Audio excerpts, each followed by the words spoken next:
This is the Runes of Threnal end reward list. This is our third run, so this is every reward that's in the game. So we're just going to take a look at all, I think all of them here.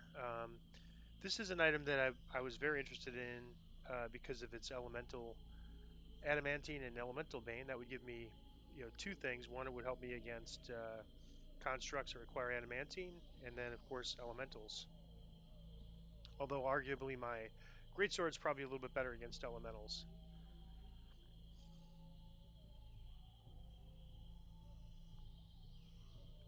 So accomplice, this is basically for stealth. We're not really a stealth build, so we're not really interested in this one.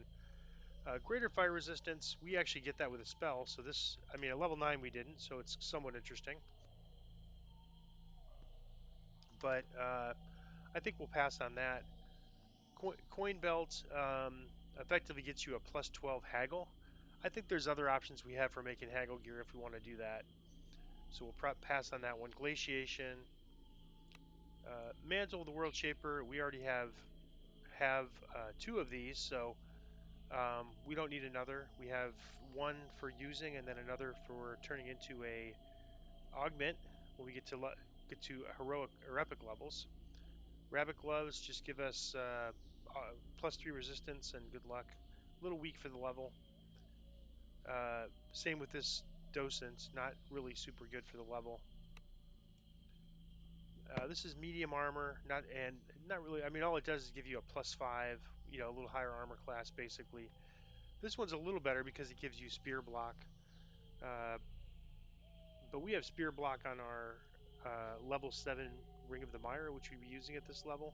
So I don't think it offers anything super interesting to us. This is heavy armor, good social skills. So I mean, for a heavy armor build that wants to have a social skill option, this gives you two of them: intimidate and diplomacy. And the cloak gives us death block. I mean, we're looking for armor with death block, but it's probably worse than what we have right now, so probably not something we would use. These arrows are interesting. 50% returning, but pretty limited use. It's sort of a consumable. They're still going to run out at some time. 50% return rate means you'll get 200 shots out of it instead of 100. So it's kind of interesting, but not that great. Summon monster with a proof of poison slot. Again, nothing that interesting. Uh, if we're a construct, this might be somewhat interesting. 3 repair moderate damage clickies, but not for us. And then same with this, basically a 15 false life with suggestion clicky. Penny whistle, summon monster 3 with 2 slots, pretty weak for the level. And then the optics. Gobble you should not take because it's just going to, it's not used for anything. It's just going to take up space in your inventory. And this is actually not too bad uh, if we're looking for a rune arm, but it's a little weak for the level, minimum level 9. So the only item that I consider taking would be this mantle, and that would be if we want to, make more augments. The augments are pretty cool. You could slot these augments in gear for, we'll do that next life for a 5% XP boost in some item that we find, or this. Whoop, looks like I missed some items here, so let me go over these. A long sword. It's actually a pretty good long sword. Holy, true law, pure good. But I mean, that's probably better than what we have. Let's see. Well, we've got a. This is a pretty good holy, fiery, and undead bane, and this would do. Yeah, I think probably the weapon we have is better. Although this is probably better at level 8. So this is actually not a bad item to keep for next life. To have a slightly better level 8 longsword if we need it. Rat catcher, arguably the best light crossbow in the game. So we are going to have to, at the end of this life, having access to Inquisitive for range builds. So if you want to play a range build, this would be a really great item to take on your first life when you're running these 3 times. It's the only time you're going to get the full list of things. So you might want to pick it up.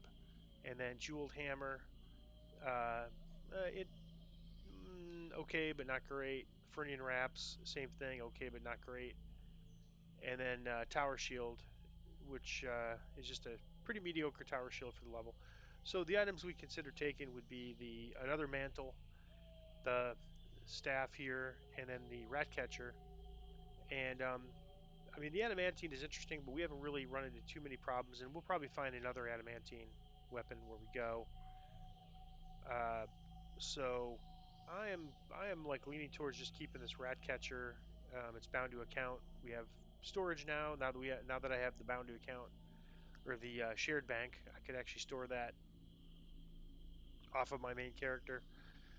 Um, and it's again because of that critical range profile 18 to 20 and times 3, so it has a better critical range and a better critical multiplier combination than you would get on a regular light crossbow. So this is the best in the game. They did nerf it a little bit, so it's not as good as it used to be, but it's still really really good. So I think I might keep this because eventually we'll want to do a range build, and this would be a nice item to have. I'll probably get another chance to get it. On the other hand, this sort of helps me now. Adamantine, but I really believe I'm going to find another adamantine weapon here before too long. So toss up, toss up. But I think I'm going to go with the rat catcher just because I want to make sure I have that available when I need it. So that is the full list of Runes of Threnal rewards. Remember, if you want to run the quest again, um, you want to say repeat the Eastern. Wait, is there more to do here? Let's see. You want to say, is there more to do here? And then reset the Abandoned Excavation quest series. And then this will reset all the chains. If you don't do that, then you will not be able to repeat the chain. So you want to make sure you do those two things. Is there more to do here? And then repeat. Once you complete the chain, you get your end reward. So that's the full list of Runes of Threnal end reward items.